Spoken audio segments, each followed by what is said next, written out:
को मिर्चपुर कांड याद होगा। मिर्चपुर कांड में बड़ा नृशंस कांड हुआ था, 2 लोगों को जिंदा जला दिया गया था।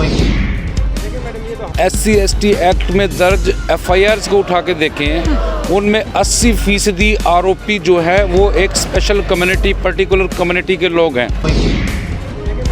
आपको नहीं लगता है कि ये जो पीड़ित और अपराधी के बीच में ये मामला होना चाहिए, जो अब जातीय रंग कहीं ना कहीं लेता जा रहा है, क्या ये सही है? इस पूरी कम्युनिटी के लोगों ने हरियाणा में जाम कर दिया था, रेलवे ट्रैक को जाम कर दिया था, नेशनल हाईवेज को जाम कर दिया था। सुनने में आ रहा है कि इस मामले में सरपंच के परिवार के भी किसी व्यक्ति का नाम उभर करके आ रहा है। उस मामले में आप क्या कहना चाहते हैं, उसको लेकर के आपकी राय क्या है? अंतिम रीतियां वो करनी है, हम बेशक 2 दिन बाद भी करें तो उससे कोई फर्क नहीं पड़ता। मीर का हत्याकांड जो अब न केवल एक गांव का बल्कि पूरे हिंदुस्तान की नज़रों में मामला चला गया है, जहां पर अभी तक जो है 3 दिन के बाद कोई सॉल्यूशन नहीं निकला है।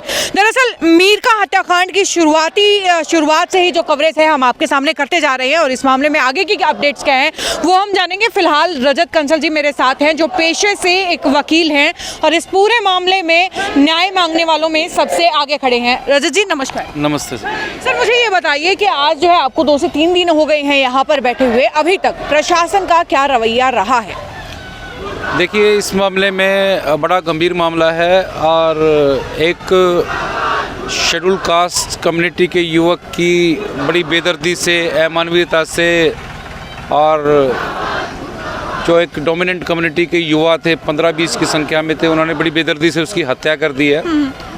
और आपको मैं बताना चाहूँगा कि वहाँ पर उस जो तीनों युवा थे, इन तीनों युवाओं को घर से ले जाया गया और उन पर चोरी का इल्ज़ाम लगाया गया, और वहाँ पर भीड़ इकट्ठा थी। भीड़ ने, गांव की पंचायत ने उनसे यस कराने के लिए, हाँ तुमने चोरी की है, उनको पीटना शुरू किया। सुबह 9 बजे पीड़ित परिवार ने पुलिस को सूचना दी। सुबह 9, साढ़े 9 बजे ही सूचना दी थी कि इस तरह की कुछ घटना हो सकती है, और वो जो जाट कम्युनिटी के युवा थे उन्होंने उन तीनों लड़कों को पीटना शुरू किया और पीटते रहे। इन द मीन टाइम 11-12 बजे तक एक लड़का जो विनोद था वो अनकॉन्शियस हो गया, और उसके बाद फिर भी पिटाई चलती रही। लगभग 3:30 बजे तक पिटाई चलती रही, और क्रूरता की हद ये थी कि डेड बॉडी को भी पीटते रहे। वो एक लड़के की हत्या 11 बजे हो चुकी थी, मौत उसकी 11-12 बजे तक हो चुकी थी। ठीक है। और 3:30 बजे जाके पुलिस पहुंची है, और पुलिस की प्रेजेंस में भी वहाँ पर उनकी पिटाई हुई है, और पुलिस ने आरोपियों को गिरफ्तार करने की बजाय और वहाँ से तीनों को अस्पताल लाया गया, जहाँ पे उसको डेड, एक विनोद को जो डेड डिक्लेयर कर दिया गया जी।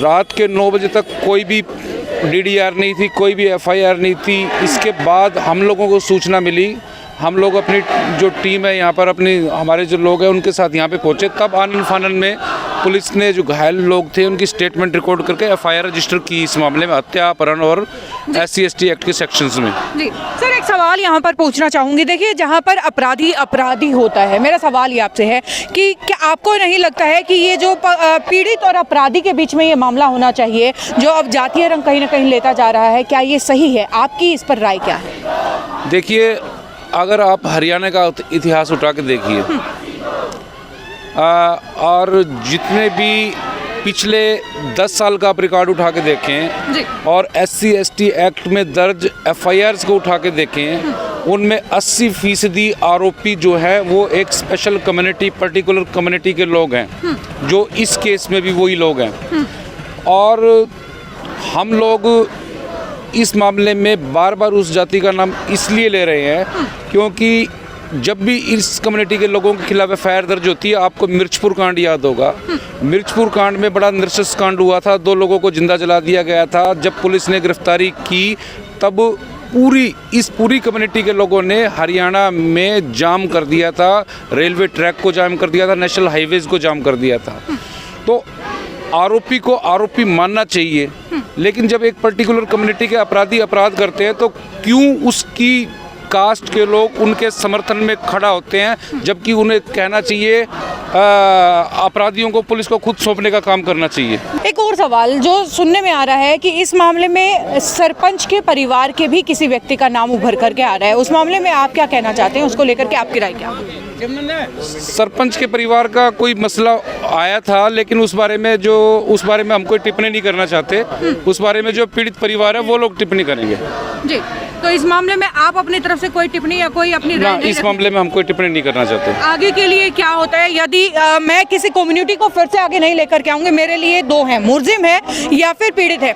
मुलजिमों को अगर पुलिस पकड़ करके आगे लेकर नहीं आती है तो आगे आप लोगों की दिशा क्या है? स्ट्रेटजी तो यही है केवल कि हम लोग जब तक सभी लोग गिरफ्तार नहीं हो जाते, हम लोग यहाँ पर अपना जो है डेड बॉडी यहाँ पर रखी है, उसका अंतिम संस्कार करने वाले नहीं क्या हैं। लगता है कितने दिन और यूं ही बैठना पड़ेगा?